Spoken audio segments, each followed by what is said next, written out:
Hai Sobat Politik Historia, Republik Filipina adalah negara tetangga Indonesia yang terletak di kawasan utara dan dibatasi oleh Laut Sulu dan Laut Celebes di Provinsi Sulawesi Utara. Filipina secara geografis dan administratif negara memiliki beberapa kemiripan dengan Indonesia, yaitu sama-sama sebagai negara kepulauan dan pemerintahannya berbentuk republik presidensial. Filipina juga sering dijuluki sebagai Meksikonya Asia Tenggara, karena secara historis, kedua negara pernah dijajah dalam waktu relatif lama oleh kerajaan Spanyol, yang kemudian menyebabkan penduduk Filipina dan Meksiko sebagian besar menganut agama Katolik Roma dan mengadopsi kultur dari negara matador tersebut. Selain itu, julukan Meksikonya Asia Tenggara disematkan ke Filipina karena sama seperti Meksiko, Filipina terkenal sebagai salah satu pusat peredaran narkoba di wilayah Asia Tenggara. Menurut laporan Perserikatan Bangsa-Bangsa pada tahun 2012, Filipina menjadi negara dengan peredaran sabu-sabu tertinggi di Asia Tenggara. Data yang disadur dari Departemen Dalam Negeri Amerika Serikat dan pemerintah Filipina menyatakan jika 2,1% atau sekitar 1,8 juta penduduk Filipina dari usia 16-64 tahun adalah pecandu narkoba. Di Filipina, narkoba dapat beredar luas akibat pengaruh kemiskinan dan kesenjangan sosial yang tinggi, terutama di daerah perkotaan padat penduduk seperti Metro Manila, ditambah faktor korupsi merajalela di kalangan aparat penegak hukum Filipina. Para mafia dan kartel narkoba, baik itu lokal atau jaringan internasional, punya pusat produksi narkoba mereka sendiri yang tersebar hampir di seluruh provinsi Filipina.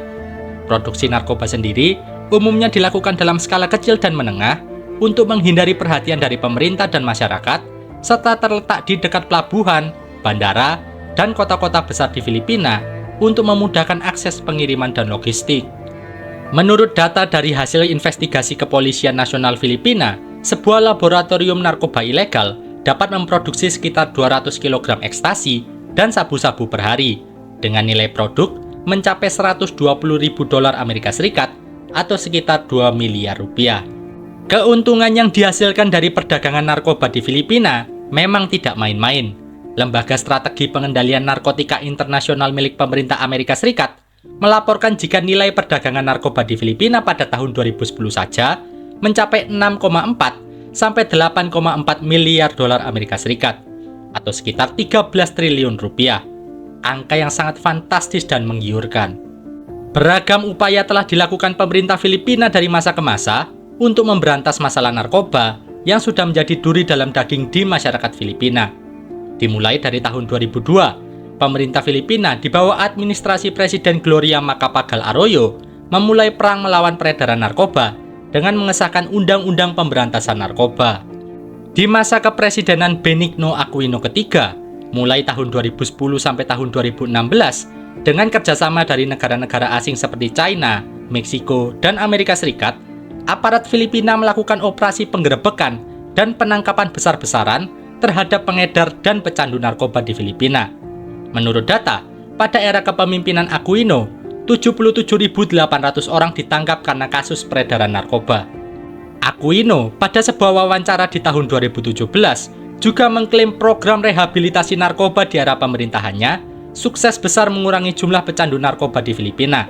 Dari yang awalnya 1,7 juta orang, menjadi hanya 1,3 juta orang pecandu di tahun 2015. Meski demikian, fakta di lapangan berbicara lain. Di tahun 2016, atau pada akhir masa kepresidenan Benigno Aquino ketiga, jumlah pecandu narkoba di Filipina tiba-tiba melonjak tajam menjadi 1,8 juta orang, atau 2,3% dari jumlah populasi. Data dari Philippine Drug Enforcement Agency, alias BNN-nya Filipina, per bulan Desember tahun 2015, hingga awal tahun 2016 menunjukkan jika dari 42.036 barangais atau daerah setingkat kecamatan di seluruh Filipina, 11.132 diantaranya adalah wilayah yang terdampak atau bahkan menjadi pusat peredaran dan produksi narkoba. Ini tentu sangat mengkhawatirkan. Artinya, 1 dari 4 kecamatan di negara Filipina adalah jalur peredaran narkoba aktif. Setelah Benigno Aquino lengser dari kursi kepresidenan setelah menjabat selama 1 periode sesuai dengan konstitusi negara Filipina, pengganti Aquino alias pemenang pemilu presiden tahun 2016 pun naik ke tampuk kekuasaan kursi kepresidenan Filipina setelah dilantik pada tanggal 30 Juni tahun 2016. Si pemenang pemilu itu adalah Rodrigo Duterte. Rodrigo Roa Duterte adalah wajah baru dalam perpolitikan nasional Filipina. Sebelumnya, ia adalah pengacara dan wali kota Davao, kota terbesar secara luas wilayah dan kota dengan populasi penduduk terbanyak ketiga di Filipina yang terletak di Pulau Mindanao.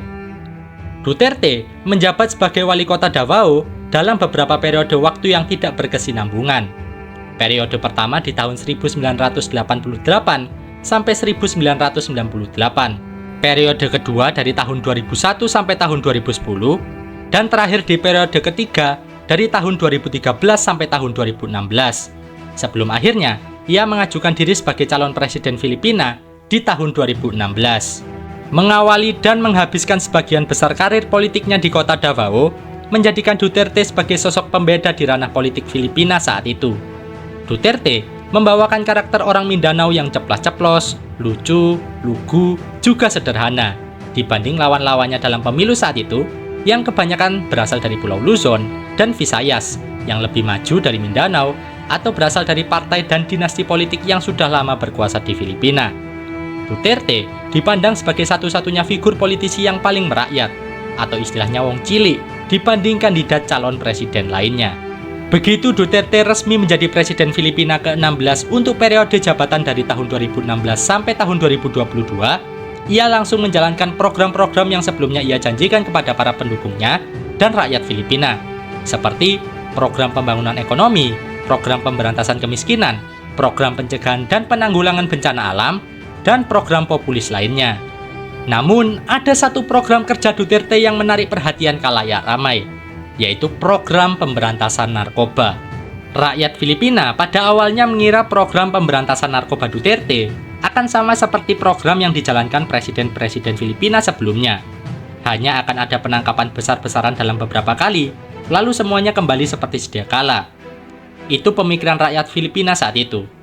Namun uniknya, setelah disumpah menjadi presiden Filipina di Istana Negara Malacanang pada hari Kamis pagi, sorenya Duterte melakukan belusukan ke sebuah kawasan pemukiman kumuh di kota Metro Manila.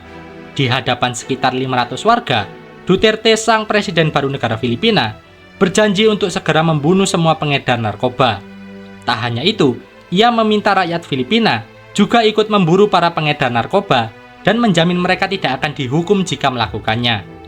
500 warga yang saat itu mendengarkan orasi Duterte di sekitar rumah dan kampung mereka mungkin menganggap pria berumur 71 tahun itu hanya membual dan berjanji manis saja, seperti politisi-politisi lain yang berkunjung ke daerah tempat tinggal mereka setiap kali pemilu hendak diadakan.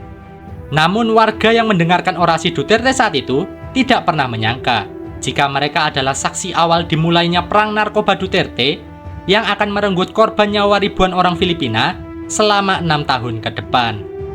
Esok harinya, Duterte yang sekarang menjadi orang paling berkuasa di Filipina langsung memerintahkan aparat kepolisian untuk merancang sebuah operasi pemberantasan narkoba yang kemudian terkenal dengan nama Perang Narkoba Filipina.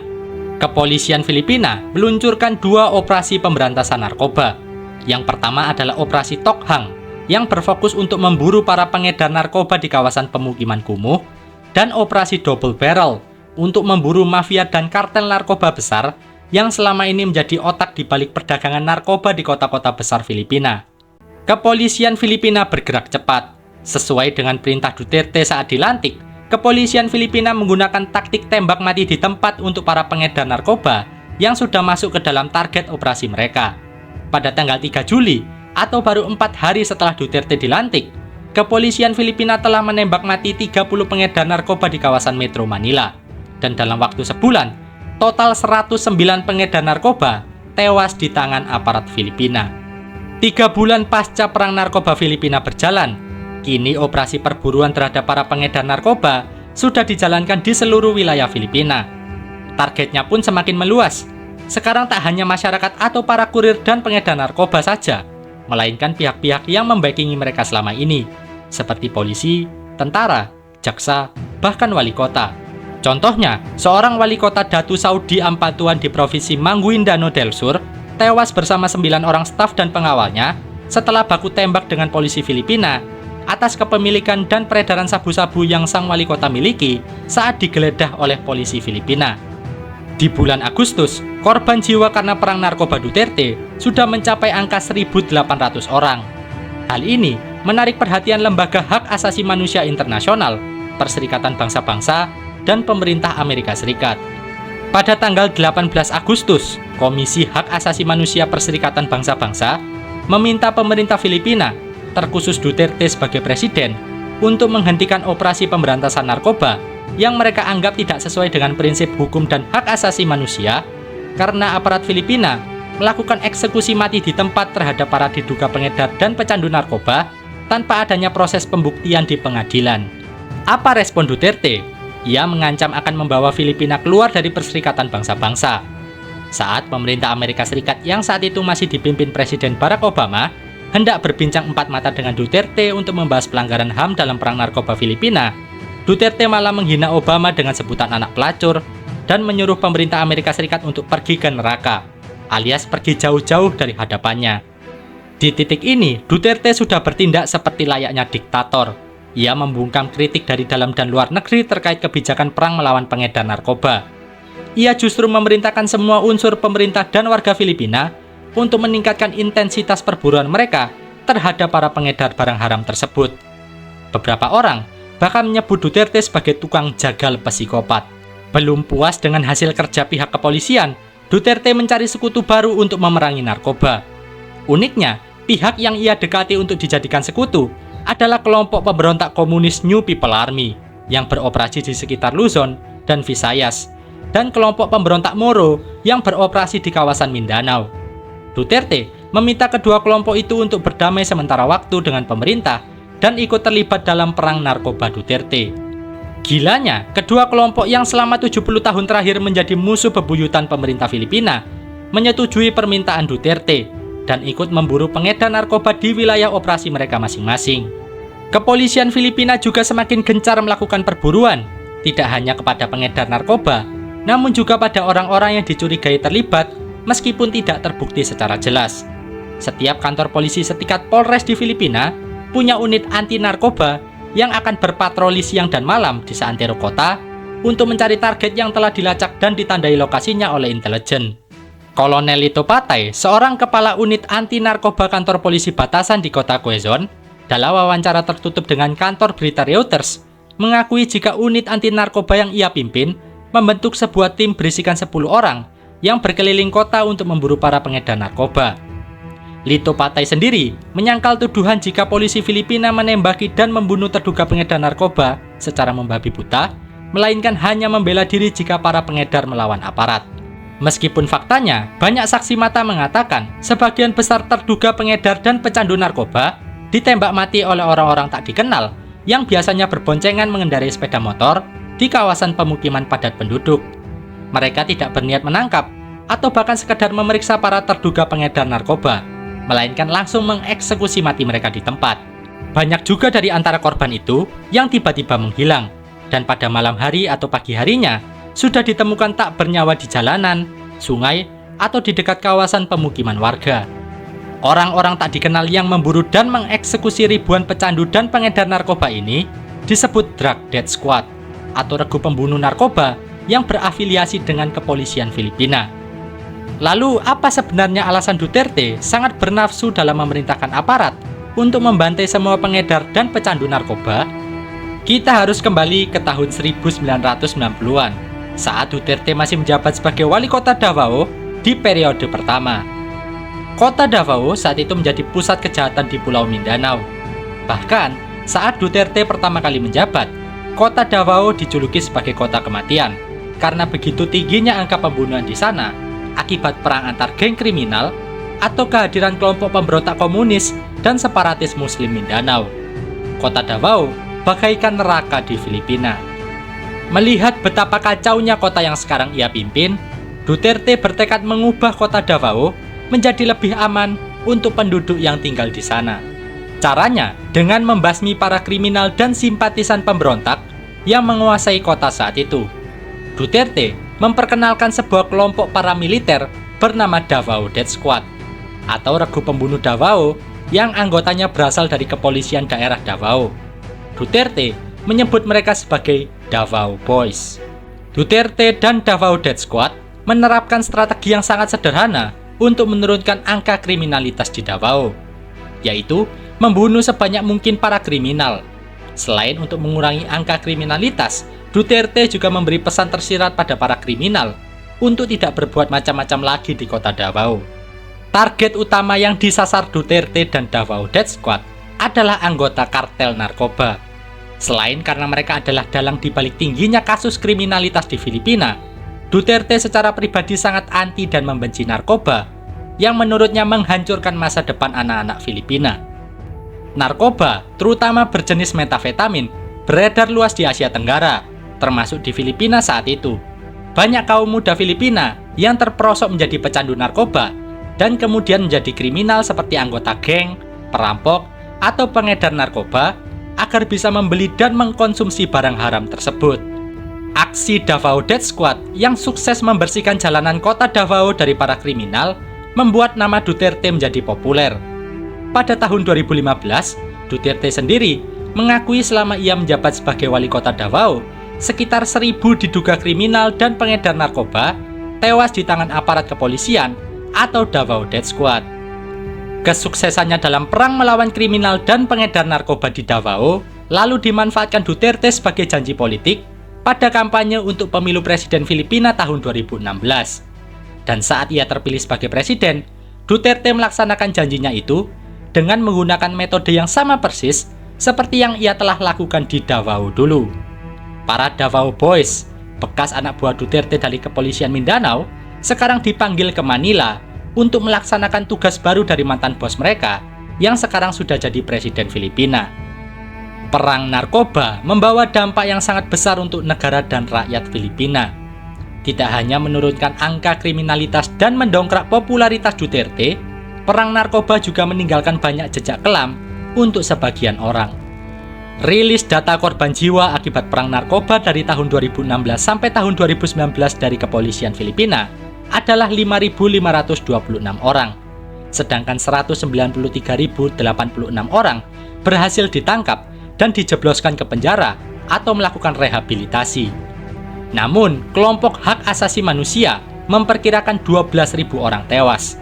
Bahkan, seorang senator atau anggota parlemen Filipina yang menjadi oposisi Duterte mengatakan jika korban jiwa akibat perang narkoba mencapai 20.000 orang, dan banyak dari mereka diklaim adalah warga tak bersalah yang menjadi korban salah sasaran dari aparat Filipina. Banyak juga yang menuding beberapa anggota kepolisian Filipina sengaja menarget orang-orang tak bersalah untuk mencapai target yang ditetapkan atasan mereka, atau menjadi pembunuh bayaran dengan memanfaatkan situasi perang narkoba agar lolos dari jeratan hukum. Duterte dan aparat kepolisian Filipina juga dikritik karena hanya memberantas pecandu dan pengedar narkoba kelas teri, namun tidak pernah benar-benar menghabisi atau menghancurkan bandar narkoba kelas kakap yang menjalankan semua lini produksi dan operasi peredaran narkoba di Filipina. Terlepas dari beragam kritik yang muncul, ada sisi positif dari perang narkoba yang dijalankan pemerintahan Duterte. Salah satunya, turunnya angka kriminalitas setiap tahun setelah perang narkoba dijalankan. Saat Duterte pertama kali menjabat di tahun 2016, angka pembunuhan di Filipina mencapai 10,64 per 100.000 populasi. Di tahun 2019, angka ini turun drastis menjadi hanya sekitar 4,32 kasus pembunuhan per 100.000 populasi. Selain itu, pemerintah Filipina juga mencatatkan rekor pada program rehabilitasi bagi para pecandu narkoba yang menyerahkan diri secara sukarela ke polisi. Sebanyak 1,4 juta pengedar dan pecandu narkoba telah menyerahkan diri dan melakukan program rehabilitasi selama perang narkoba berlangsung. Alasan mereka menyerahkan diri ke kepolisian Filipina sangatlah sederhana. Takut jadi korban regu pembunuh kepolisian Filipina. Meski berulang kali mendapat kecaman dunia internasional, Duterte seakan tidak peduli dan terus melanjutkan perang narkobanya. Rakyat Filipina pun mayoritas sepaham dan mendukung penuh upaya Duterte dalam memberantas para pecandu narkoba. Banyak dari mereka yang sudah resah dan muak dengan kriminalitas yang mengakar kuat di Filipina. Ketika Duterte dan regu pembunuhnya tiba dan menyapu bersih jalanan kota dari kriminal, pengedar, dan pecandu narkoba, rakyat merasa jauh lebih aman saat beraktivitas sehari-hari. Hal yang jarang atau tidak pernah mereka alami sebelumnya. Jadi, bagaimana pendapat kalian? Apakah perang narkoba yang dijalankan Duterte di Filipina juga perlu diterapkan ke Indonesia dengan segala kekurangan dan kelebihan yang telah kami jabarkan? Tulis di kolom komentar ya. Sekian informasi yang dapat kami sajikan pada kesempatan kali ini. Jangan lupa like, subscribe, dan share video ini. Sampai jumpa di lain kesempatan. Bye-bye.